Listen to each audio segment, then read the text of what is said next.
Imagine a sabedoria de um rei que moldou o destino da nação. E essa sabedoria trouxe prosperidade, trouxe paz e um legado que fascina o mundo inteiro até os dias de hoje. Mas o que acontece quando as mesmas decisões que levaram esse rei, esse reino ao ápice da glória, há uma divisão? Esse é o paradoxo desse reinado de Salomão, que foi uma era maravilhosa, que foi marcada com tantos feitos extraordinários e escolhas que alterariam para sempre o curso da história de Israel. Nesse vídeo nós vamos falar sobre a sabedoria de Salomão, vamos falar sobre as suas conquistas e esse paradoxo que é o terceiro rei de Israel. A vida do rei Salomão, ela é uma história de altos e baixos.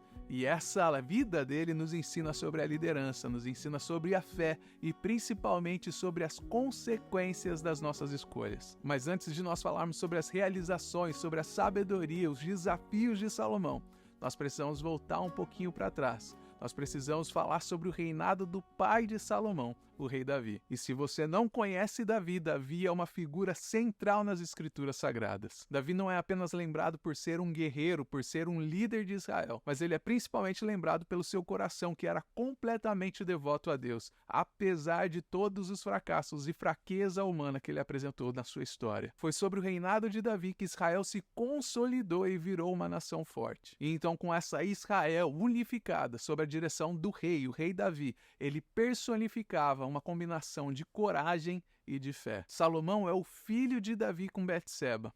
Ele superou a complexibilidade política da corte do rei Davi e se tornou o novo rei de Israel. E a chegada de Salomão ao poder, ao trono de Israel, ela não foi simplesmente porque ele era o herdeiro direto do trono. Na verdade, ele não ocupava a primeira posição ali na linha direta de sucessão ao trono. O que mostra que existiu sim uma intervenção circunstancial especial, porque apesar de Salomão não ser o príncipe herdeiro, ele se tornou o sucessor do rei Davi. E esse momento de transição ele foi crucial no contexto, porque ela reflete não apenas essa continuidade da linhagem davídica, mas ela também nos mostra um período de grande transformação para a nação de Israel. Porque foi sob a liderança de Salomão que Israel acabou alcançando novas alturas de prosperidade, novos níveis de sabedoria e de arquitetura que nunca tinham sido vistos antes. Salomão não apenas herdou um reino unificado do seu pai Davi, mas ele também elevou Israel a um patamar nunca antes visto, que era um patamar de referência e influência entre as outras nações. O reinado de Salomão ele é marcado por um crescimento sem precedentes na economia, do desenvolvimento da arte, da ciência e da diplomacia, que foi o que coroou esse período histórico de Israel. Dentre todas as realizações de Salomão, a construção do templo, que é mais conhecida como Templo de Salomão,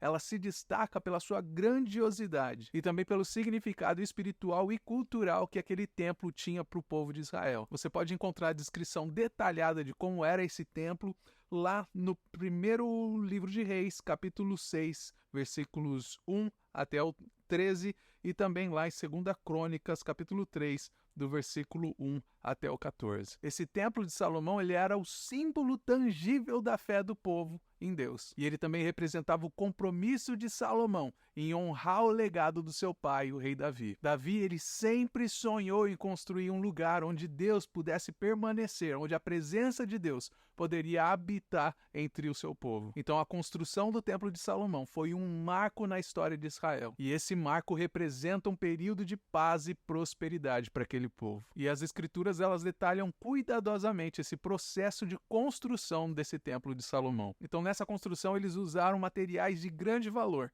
Eles usaram o ouro, eles usaram a madeira de cedro do Líbano, eles usaram pedras talhadas e também fizeram uso de pedras preciosas. O local escolhido para a construção desse templo foi lá no Monte Moriá, que fica localizado na cidade de Jerusalém. E a escolha desse local não foi apenas pela sua beleza ou pelo seu valor, mas ela foi escolhida pelo seu significado histórico, porque ali se considera um lugar sagrado desde o tempo de Abraão. Então cada aspecto desse templo, desde o local mais importante, que era o Santo dos Santos, até a mínima decoração que tinha ali, foi projetada para refletir a santidade e a majestade de Deus. Um ponto muito interessante dessa construção do templo foi a ênfase que eles deram no silêncio durante o processo de construção. Em 1 Reis capítulo 6, no versículo 7, vai dizer que naquela construção foi utilizada pedras que já estavam prontas. As pedras eram levadas até o local da construção já preparadas. Então, durante essa construção do templo, não se ouvia barulho de martelos, não tinha barulho de nenhuma ferramenta de ferro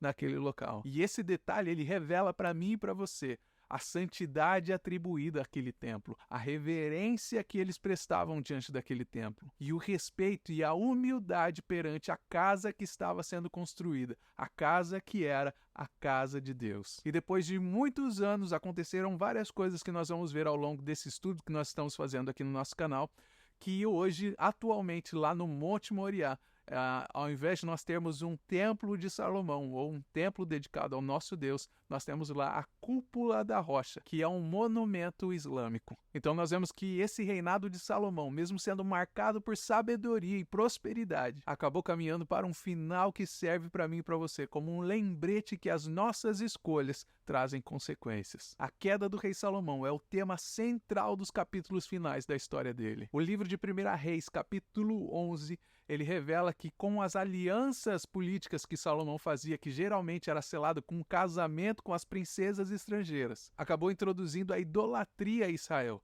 o que acabou afastando o rei e o seu povo do caminho de Deus. Então o reinado de Salomão é um convite para mim e para você, para refletir sobre essa história repleta de contrastes. Ela vai desde feitos maravilhosos até os erros mais terríveis. Por um lado, o legado de Salomão oferece para mim e para você um modelo de liderança e de sabedoria. E por outro lado, um aviso sobre o perigo da complacência espiritual e desse esfriamento, afastamento dos mandamentos de Deus. E isso serve para nos encorajar a buscar a sabedoria divina, mas ao mesmo tempo manter a nossa fé, a nossa integridade e reconhecer as consequências das nossas ações. E se você quiser saber quais foram as consequências dessas ações de Salomão, gostaria que você clicasse no vídeo que está aparecendo aqui na tela, porque lá eu vou falar sobre a divisão da monarquia de Israel.